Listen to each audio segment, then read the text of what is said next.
Hi peoples. Hi. ஆக்சுவலாக நம்ம இன்னைக்கு வீடியோவில் பார்த்தீங்க அப்படின்னா பாம்புகளை பற்றி தான் பார்க்க போகிறோம். ஸ்னேக். ஓகே. பாம்புகள் கைகள் மற்றும் கால்கள் இல்லாமல் நகரும் திறனை கொண்டவை. பாம்புகளுக்கு கையும் கிடையாது, காலும் கிடையாது. அது எப்படி நகருது அப்படிங்கிறத பார்ப்போம். சிறப்பு அளவிலான செதில்கள் தசை ஒருங்கிணைப்பு மற்றும் உராய்வு கட்டுப்பாடு மூலம் பெறுகின்றன. ஆக்சுவலாக பார்த்தீங்க அப்படின்னா ஒரு பொருள் வந்து தரையில் வச்சுருந்து தள்ளி விட்டோம் அப்படின்னா கொஞ்சம் தூரம் நகரும், ரைட்டா? இதுவே அதில் தண்ணியை ஊற்றிட்டு, தரையில் தண்ணியை ஊற்றிட்டு அந்த பொருளை வந்து அது மேலே வச்சு நம்ம நவுத்தணும் அப்படின்னா கொஞ்சம் மெதுவாக நகரும். இதுவே தரையில் எண்ணெயை ஊற்றிட்டு அந்த பொருளை அது மேலே வச்சு அந்த தரையில் வச்சு தள்ளினோம்னா ரொம்ப தூரம் நகரும் இல்லையா? இந்த டிஃப்ரென்ஸ் இருக்குல்ல, இந்த தள்ளும் திறன், அதை மேக்னட்யூட்னு சொல்லுவோம். இந்த டிஃப்ரென்ஸ் இருக்குல்ல, இந்த மேக்னட்யூட்டோட வித்தியாசம் இருக்குல்ல, அளவு வித்தியாசம், அது வந்து ஃப்ரிக்ஷன் அதிகமாக இருந்துச்சு அப்படின்னா நகராது, ஃப்ரிக்ஷன் கம்மியாக இருந்துச்சுன்னா நகரும். ஃப்ரிக்ஷன் உராய்வு, அதாவது ஒரு ஆப்ஜெக்ட்டுக்கும் தரைக்கும் நடுவில் இருக்கிற உராய்வு ஃப்ரிக்ஷன் வந்து ரொம்ப கம்மியாக இருந்துச்சுன்னா ரொம்ப தூரம் நகரும். இந்த ஃப்ரிக்ஷனை கட்டுப்படுத்துகிற தசைகள் பாம்புகளுக்கு இருக்கின்றன. அதனை பொறுத்து பாம்புகளுடைய செதில்களை உபயோகித்து அது நடக்கிறது, அதாவது ஊர்ந்து செல்கிறது அப்படின்னு சொல்லப்படுது. ஓகே.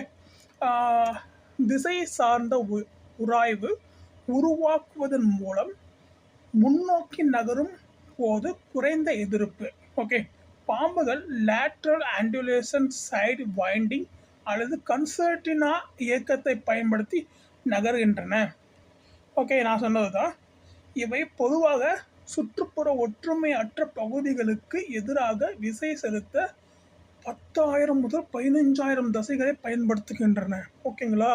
பாம்புகிட்ட நம்மள்கிட்ட வந்து 80,000 நாடிகள், 80 லட்சம் நரம்புகள் அப்படிங்கிறோம். அதேமாரி பாம்புகள்கிட்ட ஜஸ்ட் 10,000 to 15,000 மசில்ஸ் மட்டுமே இருக்குது. ஓகேவா? அதை வச்சு அது நகருதுன்னு சொல்லப்படுது. ஓகே. அதுக்கப்புறம் பாம்பு நகர்வின் அடிப்படை கொள்கைகள் அதை பார்ப்போம் நம்ம. Snake locomotion. ஓகே. பாம்பு செதில்கள் திசை சார்ந்த உராய்வு குணகம் உருவாக்குகின்றன.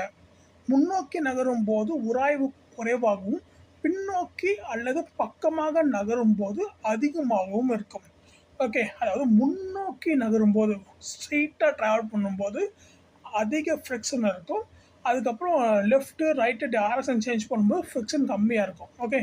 இது முன்னோக்கி தள்ளுதலை உறுதி செய்து இழுவையை குறைக்கிறது. ஓகேவா? ஓகே. தசை ஒருங்கிணைப்பு பற்றி பார்ப்போம். அதை நம்ம ஏற்கனவே பார்த்தாச்சு. நகர்வின் முறைகள், மோட் ஆஃப் மூமெண்ட். லேட்ரல் ஆண்டுலேஷன் நான் சொன்னேன்ல, அதிகமாக பயன்படுத்தப்படும் முறை சுற்றுப்புறத்தில் உள்ள தொடு புள்ளிகளுக்கு எதிராக எஸ் வடிவ அலைகளை பயன்படுத்தி தள்ளி செல்கிறது. ஓகே. சுற்றுப்புறத்தில் உள்ள அழுத்தங்களை தான் வந்து புள்ளிகளுக்கு தொடு புள்ளிகள்னு சொல்கிறாங்க. ஓகேவா? ஓகே. அதாவது ஊர்ந்து செல்லுதுன்னு சொல்கிறாங்க.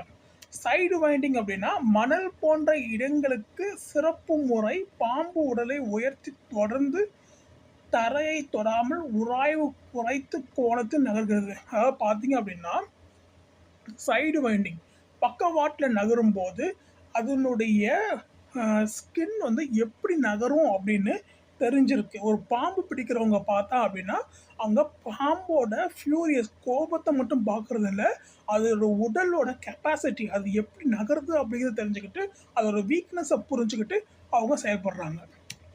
கன்சர்டினா பாம்பு பின்னிலை உடலை நிலைநிறுத்தி தலைப்பகுதியை நீட்டி பின்னர் பின்னிலை உடலை முன்னோக்கி இழுக்கிறது. ரெக்ட் லீனியர் நேராக நகரும் முறை தோல் எலும்பு கூட்டத்துடன் ஒப்பிடும்போது நகர்வை உள்ளடக்கியது. சுற்றுப்புற ஏற்பாடு என்வரான்மெண்டல் அடாப்டேஷன். சைடு வைண்டர் பாம்புகளின் வயிற்று பகுதியில் உள்ள குழிகள் போன்ற தோல் அமைப்புகள் தளர்ந்த மணலில் சறுக்கலை குறைக்க ஏற்படுத்தப்பட்டுள்ளன. அதாவது இந்த பாம்பு பிராணிகளும் இந்த ஊர்ந்து செல்லும் பிராணிகள் பார்த்தீங்க அப்படின்னா எப்பயுமே இதோட உடல்கள் பார்த்தீங்க அப்படின்னா செதிலாக தான் இருக்கும். அதுவும் பார்த்தீங்க அப்படின்னா தோல் பார்த்தீங்க அப்படின்னா குழியாக தான் இருக்கும். ஓகேவா?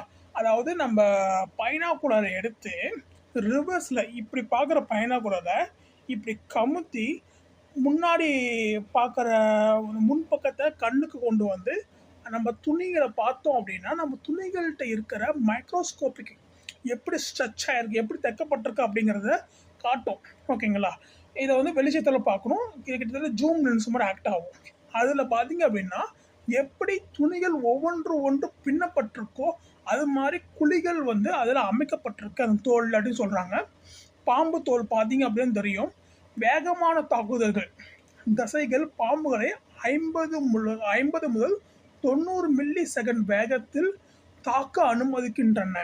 இது மனித கண் இமைக்கும் நேரத்தை விட வேகமானது.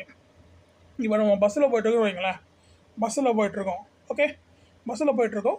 பஸ்ஸில் போயிட்டுருக்கும்போது எதிர்த்தாப்பில் ஒரு பஸ்ஸு, நம்ம எதிர்த்தாப்பில் இல்லை, சைடில் ஒரு பஸ்ஸு நம்ம கிராஸ் பண்ணி வேகமாக போகுதுன்னு பார்க்க முடியாது. இதே நம்ம பஸ்ஸு ஸ்பீட்லேயே அந்த பஸ்ஸும் ட்ராவல் ஆச்சு அப்படின்னா நம்ம சைடில் இருக்கிறத பார்க்க முடியும், சைடில் இருக்கிற பஸ்ஸை பார்க்க முடியும் இல்லையா? அதே மாதிரி தான் சைடில் இருக்கிற பஸ்ஸோட பேசஞ்சர்ஸை பார்க்க முடியும் இல்லையா? இது நம்ம கண்ணோட வேகம். ஓகேவா? சில நேரத்தில் பஸ்ஸு ரொம்ப ஸ்பீடாக போனாலும் பஸ்ஸில் இருக்கிற பேசஞ்சர்ஸோட கலர்ஸை பார்க்க முடியும், ட்ரெஸ் கலர்ஸை பார்க்க முடியும்.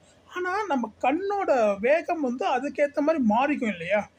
அதே மாதிரி பாம்புகளோட வேகம் பார்த்தீங்க அப்படின்னா நம்மளோட கண்ணோட ஸ்பீடு பார்த்தீங்கன்னா 600 to 900 நேனோமீட்டர் ஸ்பீடுன்னு சொல்லுவாங்க. இங்கே பார்த்தீங்க அப்படின்னா 50 to 90 மில்லி செகண்ட். ஓகேவா? ஓகே, மில்லி செகண்ட் வேரியேஷனில் நடக்குதுன்னு சொல்கிறாங்க. அதாவது நம்மளுக்கு பார்த்தீங்க அப்படின்னா நேனோமீட்டர், அவங்களுக்கு மில்லி செகண்ட். நேனோமீட்டர் தான் இருக்கிறதுலே ரொம்ப வந்து நேனோமீட்டர் அப்படிங்கிறது வேறு. ஓகே, நம்மளுக்கு பார்த்தீங்க அப்படின்னா எப்படியும் ஒரு 1000 மில்லி செகண்ட்ஸாக தேவைப்படும். ஓகேவா? கிட்டத்தட்ட நம்ம செகண்ட் மேத்தமேட்டிக்கல் கால்குலேஷனில் போனோம் அப்படின்னா 1 second equal to 1000 milli second. ஓகேவா? ஓகே, நியர்லி நம்மளுக்கு ஒரு 500 மில்லி செகண்ட்ஸாக தேவைப்படும். அல்லது 200 to 400 மில்லி செகண்ட்ஸாக தேவைப்படும். இங்கே பார்த்தீங்கன்னா 50 to 90 மில்லி செகண்ட்ஸ் போதும் பாம்புக்கு. அப்போ நம்மளோட எவ்வளோ வேகமாக இருக்கும்? மேற்பட்ட இயற்பியல், அட்வான்ஸ் ஃபிசிக்ஸ், பறக்கும் பாம்புகள் இதில் இருக்குது. வானில் சுழற்சி நிலைத்தன்மையை பராமரித்து குளைட் செய்ய விமான அலை இயக்கத்தை பயன்படுத்துகின்றன. அதாவது மரத்துக்கு மரம் வந்து தாவும் போது, பாம்புகள் ஒரு மரத்துலேருந்து கீழே விழும்போது இதில் வந்து ட்ரையாங்கிள் ஷேப்பில் விழும். ஓகேவா? அதாவது பார்த்தீங்கன்னா இங்கேருந்து விழும்போது இப்படி விழக்கூடிய பாம்புகள் இருக்குது, இங்கேருந்து விழும்போது இப்படியே விழக்கூடிய பாம்புகள் இருக்குது. இப்படி விழக்கூடிய பாம்புகளை பார்த்தீங்கன்னா கிளைடிங்னு சொல்கிறோம். ஓகே ஓகே அப்புறம் பார்த்தீங்க அப்படின்னா அப்புறம் இன்ஃப்ராரெட் கண்டறிதல். பிட் வைப்பர் வகை பாம்புகள் 6வது உணர்வு போன்ற பிட் ஆர்கன்களை பயன்படுத்தி 1.8 டெராஹெர்ட்ஸ் முதல் 2.5 பென்டாஹெர்ட்ஸ் வரை உள்ள இன்ஃப்ராரெட் ஒளியை கண்டறிந்து முழுமையான இருளிலும் வெப்ப ரத்தம் கொண்ட இரையை அடையாளம் காண்கின்றன. செம்ம பாயிண்ட்டுக்கு பாருங்கள். பாயிண்ட் என்னன்னு பார்த்தீங்க அப்படின்னா, இந்த பாம்பு வந்து பார்த்தீங்க அப்படின்னா இந்த பாம்பு வந்து பாம்புகளுக்கு வந்து இரவு நேரத்தில் கூட தன்னோட இரை வந்து எந்த அளவுக்கு எந்த அளவுக்கு வந்து சூடாக இருக்கோ அந்த வெப்பத்தை வச்சு கண்டுபிடிச்சி அது வந்து தன்னோட இரையை அப்சர்வ் பண்ணும், கேட்ச் பண்ணணும்னு சொல்லப்பட்டிருக்கு. ஓகே, இந்த பாம்பு பார்த்தீங்க அப்படின்னா இந்த பாம்பு நகர்வு கொள்கைகள் குறிப்பாக ஆன்டியோஸ்ட்ரோபிக் ஃப்ரிக்ஷன், கடினமான நிலப்பரப்புகளில் நகரக்கூடிய உயிரினத்தை பின்பற்றிய ரோபோட்களை உருவாக்க பயன்படுத்தப்படுகின்றன. ஓகேவா? அதாவது பார்த்தீங்க அப்படின்னா நம்ம வந்து மிலிட்ரியில் பார்த்தீங்க அப்படின்னா மிலிட்ரியில் நிறைய ப்ராசஸிங் இருக்கும். நிறைய இடத்துக்கு வந்து நம்மளால போக முடியாது. ஓகேவா? நிறைய இடத்துக்கு போக முடியாதப்ப இந்த பாம்புகளோட சயின்ஸை வந்து ஸ்டடி பண்ணி அந்த இடத்துல வந்து இதுக்கு ஏற்ற மாதிரி நம்மளுடைய ரோபோட்டை வந்து நம்மளோட ரோபோட்டோட கால்களை வடிவமைக்க முடியும். நம்ம ரோபோட்டோட மோட்டாரோட எஃபிஷியன்சியை வந்து வடிவமைக்க முடியும். அதோட எரோடு ஓகேவா, ஃப்ரிக்ஷன் நம்ம ஏற்கனவே பார்த்தோம் இல்லையா, அதோட ஃப்ரிக்ஷனை ரோபோட் மெக்கானிக்கலில் வந்து இம்ப்ரூவ் பண்ண முடியும் இந்த பாம்பை ஸ்டடி பண்ணுறதுனால அப்படின்னு சொல்கிறாங்க. ஓகே, உங்களுக்கு இந்த தகவல்கள் பிடிச்சிருந்தா என்ன ரேட்டிங் கொடுப்பீங்க? ஓகே ஓகே நீங்கள் இந்த தகவல் பிடிச்சிருந்தா என்ன ரேட்டிங் கொடுப்பீங்க? நான் உங்களுக்கு கிளியராக எக்ஸ்பிளைன் பண்ணியிருந்தா என்ன ரேட்டிங் கொடுப்பீங்க? நான் உங்களுக்கு வந்து பிடிச்ச மாதிரி பேசியிருந்தால் என்ன ரேட்டிங் கொடுப்பீங்க? ஓகே, அதை வந்து கமெண்ட்டில் சொல்லுங்கள்.